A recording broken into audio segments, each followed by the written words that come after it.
Welcome to Devon Dragon Radio. I'm your host, M.L.Ruscsak. I'm here with a special guest that we're trading podcasts, it would seem.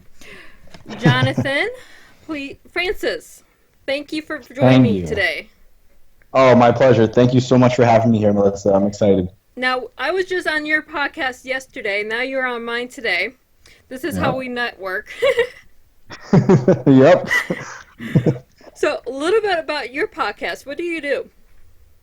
So I pretty much teach people like the biblical principles of success. To me, the Bible is not about a religion. Jesus, he never preached a religion, but he preached the kingdom. If we remember, his greatest enemies were religious people. So, I show people how to use the Bible to help them obtain wealth, success, peace of mind, joy, and don't put it in that box of religion, but to really see how it can benefit you and see how blessed and successful you already are. See, this is something that people don't get. You can learn anything from reading books. Mm-hmm. You can learn anything from listening to people who have read books and have a different outlook at the book. You have to have a communication open dialect. So, say we want to increase our business sales. How would you market that, or how would they talk to you about that? Great question. So one verse that comes up to mind right now is Proverbs 21:5, and it says, "The plans of the diligent lead to profit, as surely as haste leads to poverty." So it clearly gives us that principle that when you perform planning and you are diligent, the word diligent just means to show a care in what you do, then your plans are better positioned for success. There was another example that Jesus Christ gave us, is that what man would go and build a tower unless he first goes and counts how much money he has and sees the price of the tower? Because if he doesn't do that, then if he builds that tower, he's going to be embarrassed when he can only finish halfway. So it really gives me that mindset, that adaptability, and the principle that planning along with hard work, those combined equal success. So the power of planning is really important. So to that business, I would inform them to make a series of very detailed planning and to invest a lot of time and patience into the planning. Because when you have a plan and on paper it makes sense, then it's a lot easier to go and put that plan into existence rather than just keeping things in your head or keeping things in the hands of people who aren't necessarily skilled in planning. So planning is really, really important. See, and I do a lot of due diligence, just basically what I do. And it gets annoying sometimes because the level of due diligence that I do. Mm-hmm. I go to investors, I ask for money, okay? I'm baselining this as simple as possible because there's a lot more that goes into this than what I'm saying. Yeah. When I get the investment, I either have synergy with the investor or I don't. If I don't, my level of due diligence is going to be through the roof because now I have this anxiety in me. Who am I working with? Because as soon as I take the money for whatever the project is, now I'm married to this person. At least for the life of the project. Or a year or whatever. So if you look at a business as you're being married to your partner, you want to research everything. That's me. I was actually getting on the investor's nerve today before I actually sent their money back. Because even though the investment is solid, and I was telling you this a little bit ago, the money that they sent me was great. Nothing wrong with that. It just didn't feel right. And I'm one of those people, I have to know what's wrong. And even though I'm researching, doing more due diligence than what I already had, it doesn't feel right. Yeah, I would never go with any sort of financial investment if I don't feel right. So I agree with you. Yeah, it's just, if you don't feel right about something, go with the gut. Come talk to Jonathan. He might have a word of wisdom that relates to the Bible. I mean, seriously. It's a gut feeling. You have to go with your gut paper looks great, okay? But you also Yeah, have to put human emotions in there. exactly. Yeah. I mean, not me. I just feel like this book is just so powerful, and I mean, it's nothing special about me. I'm just reading and I apply it, and I see the success occur. Yep. Because there's always an original truth. There's always one truth, Hmm. and then a lot of people put their own Spin on stir it. on it. Exactly. Yeah. So there's always one truth. I just always want the truth. That's it. Oh yeah, I mean, we take so much that we get the truth and then we look at a different angle and then they want to put a spin on it for a different reason. I'm like, no, you have a truth. Why are you trying to spin a different angle to make the truth into a lie? I mean, we see this in the media a lot. Yeah, you're right, Mr. Trump. Well, I wasn't gonna say it, but yeah, I mean, it doesn't matter what side of the media you're on, they put a spin on whatever's being said. Exactly. You So, got it.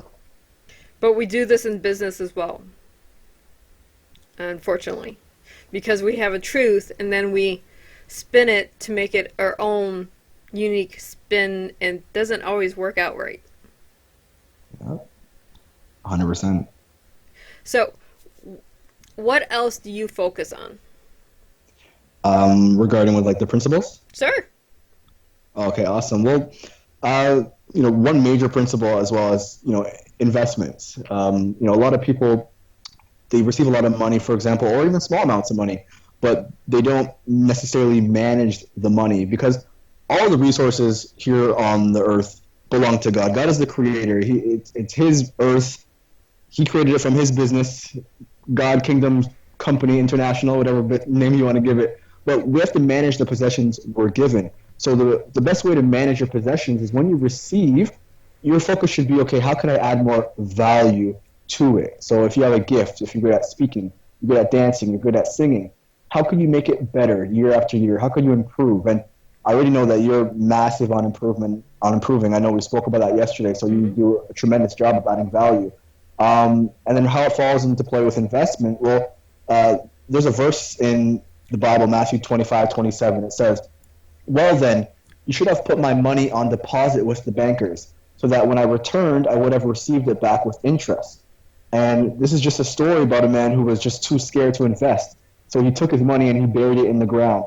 And a lot of people don't realize that investing and interest and profit, all that stuff is in the Bible way back in those days. So if I could learn the original truth about it and saying that when I receive my money, God wants us to invest it, whether it's Mm-hmm. putting it into the stock market, whether it's real estate investing, whether it's day trading on Forex.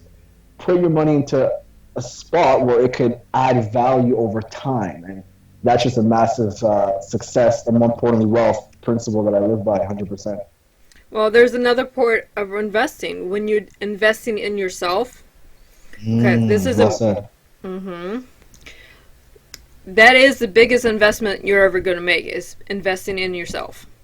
It's not in the wealth, it's in your self wealth. Powerful. And when you take this and you market yourself, because now, okay, a podcaster, an entrepreneur, an author, a musician, whatever you're doing, when you're marketing yourself, now you're a brand. Now you have to add market value to your brand. So when you do a podcast, when you do a whatever to add value to yourself, you also have to add value to have whoever is marketing you. Powerful. Yeah, I know a little bit I agree. about little things. Those are big things to me. But it all goes together. When you invest, it's not just the monetary gain. It's your self-worth. Internalize it a little bit more than just looking at money. Exactly. Well, one other principle that I would love to mention as well, because I agree with you 100%, is giving. That's I used to have such a hard time giving in my life. I'll tell you the truth. But when you give, it dictates a sense of abundance. Wouldn't you agree? Yes. 100%. Because most people don't want to give because they feel like, okay, if I give this $20, I'm not going to have enough to this. And then when they withhold from giving from somebody, and then when they feel that sort of lack, so they don't feel abundant, they feel lack, it produces this lack mentality. And then when you have that lack mentality, then you start to do things out of lack. For example, you don't, whether it's going for your dreams, whether it's doing something that would produce a more positive effort. So long story short, I know giving is a massive principle, and it takes trust, it takes faith. There's a verse that says, "Give, and it will be given unto you." And I really believe that when you're the best time that you could give is when you're in need. It sounds crazy, but when you could trust and give, then that's when God sees you have that abundant mentality. That's when God sees you're acting out of love. That's when you feel the love. That's when you feel the joy, because it's better to give than to receive. It is. And here's the Better to thing give than to about receive. giving. When you give someone, okay. Um, okay, I do books, I do anthologies for charity. So, Mhm. I have my house set up, my publishing Mhm. house set up. So we do 4 anthologies a year. All 4 anthologies go to charities, depending on which charity. I'm going to choose Wounded Warrior because that's the one that's nearest and dearest to my heart. So every year on November 1st, we put out an anthology for Wounded Warrior. Now, all that money from our house, no matter how many authors are in the book, all that money is going right to the charity. Not because the house doesn't need it, not because the authors don't need it, it's because someone needs that money more. I love that. We do this for 4 books a year, 4 different charities. But I just named that one because that one's, everyone knows that one. That's global. So it's there. Wow, it's powerful. But we do this on a personal level as well. Hmm. When you give money, okay, you can be down to your last dollar. Okay? Mhm. This is where I was a few months ago. You're down to the Mhm. last dollar. You see someone on the street, they need that money more because they're on the street. They don't have a roof over their head, they don't have a bed to sleep on, whatever the case may be. Now you're taking and you're giving, you fill your heart with love. So you're putting positive into the world. And what you're saying is God is looking out for you because now you have abundance in your mentality. Exactly. You So, you got it spot on. I love that. hmm now you're feeling, now you have the good karma. Anyone that knows the rules of karma, it goes back or forward in 3. So do you want negative karma or do you want positive karma? I would rather have the positive. The most important thing I believe as well is people need to realize that spiritual world is real, and what we see is just a byproduct of what happens in the unseen. Would you agree? Right. I'm a Yeah. very spiritual person. Right before you came on with our interview, I was meditating. Because I'm meditating over that, oh my God, what did I just do? I just sent back an insane amount of money to investors that I could have had a bigger amount of money for a project. But at the same time, I have to do what's right. Exactly. I have to listen to the universe. The universe is telling me no. If you do this, it's not right. It's not the right time. Yeah, and it's always a perfect thing as well, because when you follow your gut, when you follow your spirit, which your spirit, your mind, when you follow your mind, you tend to make the right decisions. It's always when we overthink, which is what we were talking about yesterday, Mm-hmm. when we make the dumb decision. So yeah, following our spirit, our mind is always the number one thing to do. Exactly. I mean, we get so wrapped up in we have to do this, we have to do this, we have a deadline to meet, we have this to meet, we have to do this. No, you don't. Those are artificial timelines. There's 2 timelines. You live and you die. Everything that you do in between is to grow. That's very powerful. That reminds me of a verse in Proverbs 69. Listen to this. It says, "The mind of a man plans his way, but the Lord directs his steps." That is just powerful. I mean, we make so many plans, and what happens to them? Exactly. I had so many plans today, okay, just today, Hmm. and I tossed them all out the window. Every single one of them, except for this interview. Yes. We plan things in thinking it's absolute. There is no absolute, okay? Exactly. There is today and the promise of tomorrow. Tomorrow is a promise, it's not a guarantee. Hmm. You got it. You got So, it. in the business world, we plan for tomorrow, but even our best laid plan is not guaranteed to work out. Yeah. Well said. I agree, 100%. Today is the only day that's promised. Tomorrow's, well, today's the only day that's guaranteed, like you said. Tomorrow, there's no guarantee that May 6th is coming for everybody because logic states that it's not. And I'm not saying live with a dark cloud over your head, of course not. Mm-mm. But there's one thing to be ignorant, which is to avoid the truth, and there's one thing to be logical, which is standing firm in the truth. I love the truth, and the truth states that if you could just focus your intentions on today and you know not think about not think about next week, next month in an illogical manner, in a logical manner such as planning, but not in a living in the present, Mm-hmm. in the future. I'm Mm-hmm. getting my words jumbled. Not living in the future, then I believe everyone's life will be a lot more crisp. Exactly. I live for today. I plan for tomorrow. I mean, if anyone looked at my schedule, they'd go, how do you plan down your minutes in the day like this? My boyfriend is confused because my day planner is so organized, but my life is so chaotic. I'm like, but that's how I live. My day, I have things blocked out in my day that when I wake up, they might happen. Doesn't mean Mm-hmm. they're guaranteed to happen. They might happen. That's the beauty of a day planner. So everything else in between may or may not come to fruition. I can't say the word. Cannot, may or may not come to be. There you go.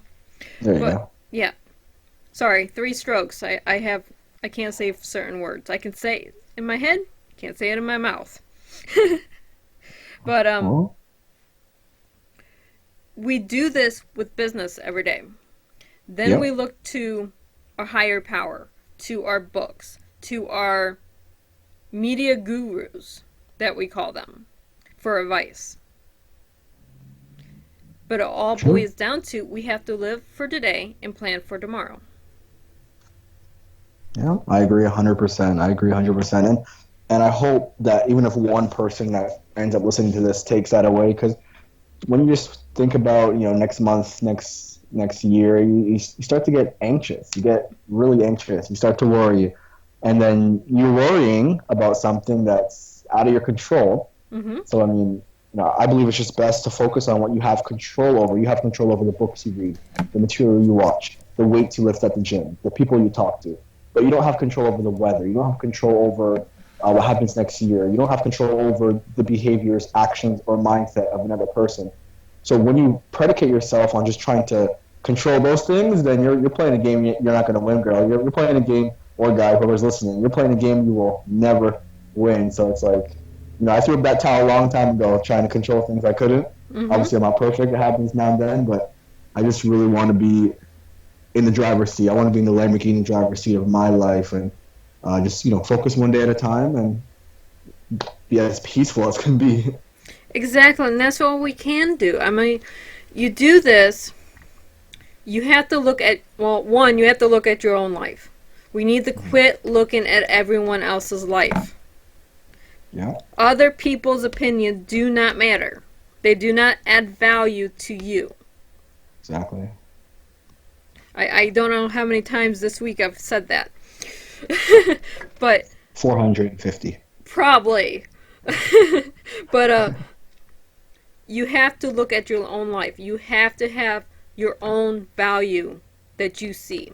If you don't see the value in yourself, no one else is going to see value in you.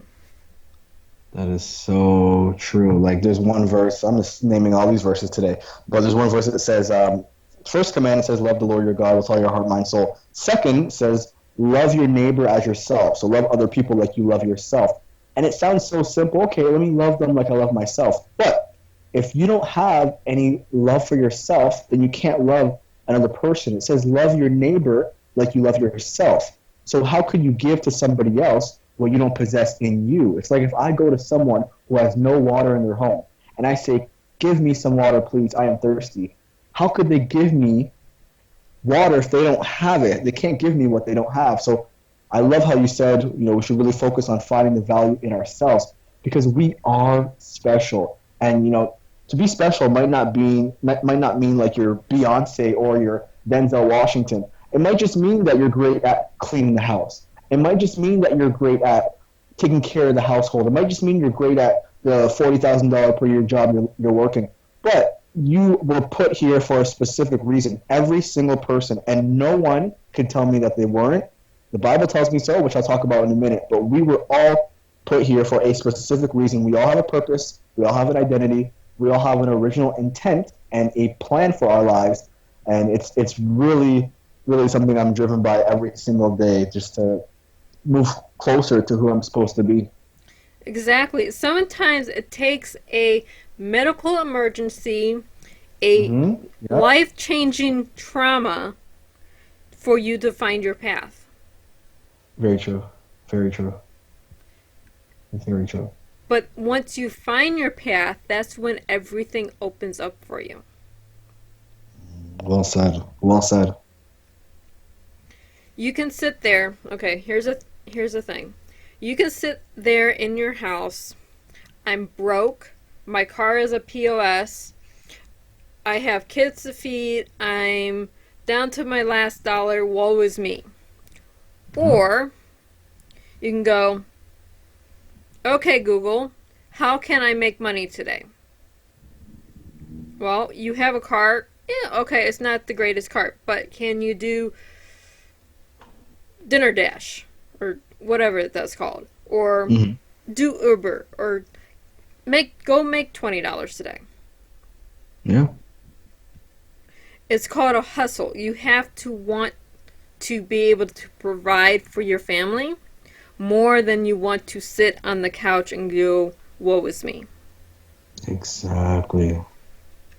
And the best way that you could, if you are in a rut, in my opinion, the best way, number one way that you could transform your mindset, shift how you feel, transform everything that's going on in your life is to give. And it doesn't just mean money.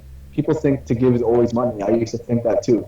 Give could mean your time. Give can be an honest compliment. Give could be helping someone with a task.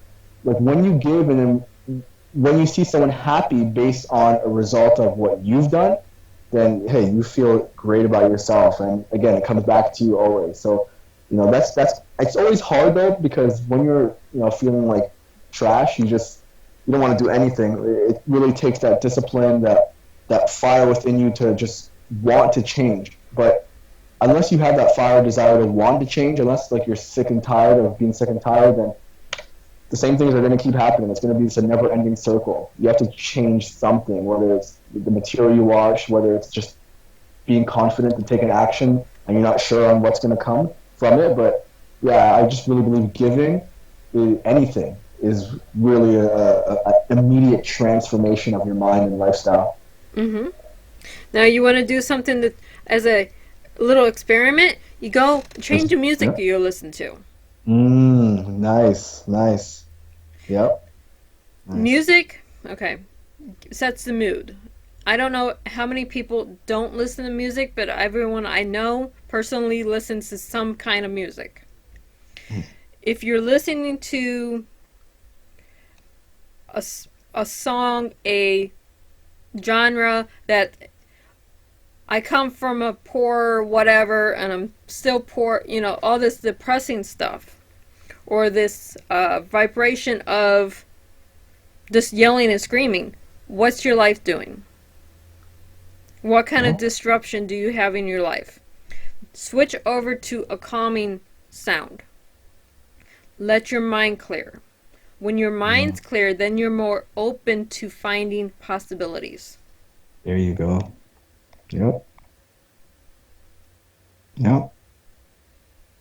It's an experiment for anyone to do. It costs nothing. It Hmm. just changes your mindset. Exactly. And I agree 100%. I agree so much. And the mind is just so powerful. I was just talking about this yesterday on one of my episodes I was just recording. It's so powerful. I'm just going to say it really quick. Fear is just make believe. And here's why. When you think about it, we don't fear things when you really think about it. Like, say someone fears swimming, they fear they're going to drown. Or say someone fears driving. My wife fears driving. She thinks she's going to crash. Or say someone fears heights. When you think about it, it's not the things that you're fearing. It's just your mindset that is broken. And I don't mean it in a rude way. I just mean that it's your mindset that needs to change. Because whatever it is you're fearing, you're choosing to have a negative thought pattern about that thing. So you can't say it's the swimming you're fearing, it's your mindset that is leading you to negative thoughts about fearing. And the most powerful way, in my opinion, to overcome fear is to always choose positivity. If I say, hey, Melissa, say you have a fear of swimming, I'm like, Melissa, let's go swimming next week. Right then and there, Mm-hmm. no one said anything negative. It was Nope. a logical statement. Let's go swimming. Now, you, Melissa, being a smart woman as you are, you have the choice right there and could say, should I think negative that something bad's going to happen? Or should I think positive? I think something good's going to happen. When you choose positive, you choose faith. Faith just means belief, not a religious word. When you choose something positive, you choose faith. As soon as you choose negative, you choose fear. It's all in the power of our mind. And we have to be intentions, if that's even a word, about choosing positivity. So I'm so obsessed with just trying to kill fear and just cut its head off because it's not even real. It's just our mindset and it's just negativity. And the most powerful thing is we have the power. We have the choice. Our mind doesn't control us. We control our mind. I don't really. I'm not a living human being with my mind controlling me. I control my mind. I can take power over it. Let's go. We're winners out here. We choose what we decide to do, and we choose what we think. So I hope someone right now listening to this, I command them with my authority to make a change in, like Melissa said, what you listen to, what you watch. The smallest tweak can make a massive, massive difference in your life. Think about it. Working out for 5 minutes a day, after a course of 30, 60 days, you just change your life. Small things make a massive improvement. Exactly. Mm. I mean, it takes a very small pebble to Yeah, have an avalanche later on. exactly. It's so powerful. I was in the Bible, my favorite book, clearly. Mm-hmm. Uh, was talking about a mustard seed. Apparently, a mustard seed is the smallest of all the seeds, Mm-hmm. but when it grows out to become the largest tree. So he said, if you have faith, belief, if you have belief in anything, as small as a mustard seed, meaning if you have even small amount of faith, you can produce massive things. So meaning things could be so tiny. You could be the last person picked on the school team, or you could be, the one person who was bullied all the time, or you could be, the person that's always overlooked, like myself when I was younger, always overlooked. But you could become the largest of them all, and it's not just some wishy-washy words to make you smile for 5 minutes and giggle. It's the truth. A mustard seed is the smallest seed, becomes the largest tree. Tell me about that. Exactly. It Yeah. doesn't matter how big or small you are, it's what you can Yeah. grow into. Yes, Melissa. I And love that that. doesn't mean grow your head into, it means you as a person grow into. Exactly. Yep. We don't want to grow the ego, we want to Yep. grow the person.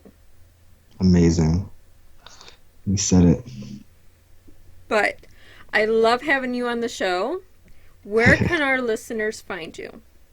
Definitely. Just go to youtube.com, type in The Jonathan Francis Show, Jonathan, Francis, Francis show. I put up a new episode every Friday. We're about to launch episode 5, just talking about biblical principles, mindset, becoming successful, interviewing great people like Melissa, And I'm just so passionate on just anyone that watches the show that they just leave feeling better about themselves or feel knowing that they have power. We have power right now. In the book of Genesis, the first book of the Bible, it says God created man to have dominion over the earth. Dominion means to rule, it means kingdom. A lot of us were living so weak, we walk with our heads down, our shoulders slouched. We're supposed to walk with our head up high, shoulders back, chest out. When a new task comes, I could do it. When someone's challenging us, get out of my way. When there's a new challenge in front of us, I'm going to conquer it. I'm obsessed with helping people to just, feel confident and just feel like they are a warrior, they're a winner, they have power. There's so many things that are taking away from people's confidence, and especially with all technology, I feel like it's my duty to help people just feel better about themselves and do it while utilizing the precious word of God. And that's just a recipe for massive success, and you're a force to be reckoned with, like myself. So yes, that's where you can find me, the Jonathan Francis Show, and I'm thankful that you allowed me to be on your show, Melissa, honestly. Oh, thank you so much. I mean, this was great, and I love podcaster is great. When we network and we go on each other's show, we add value to each other's show. Powerful, yeah. So, thank you so much for being on the show today, and we'll communicate back and forth. I mean, that's what we do anyways. Perfect. Do I get a check for being on the show or something? Yeah. I wish I got a check for being on the show. Oh yeah, never mind. I forgot about yesterday. Okay. Well, thanks, Melissa. You're welcome. Talk to you later.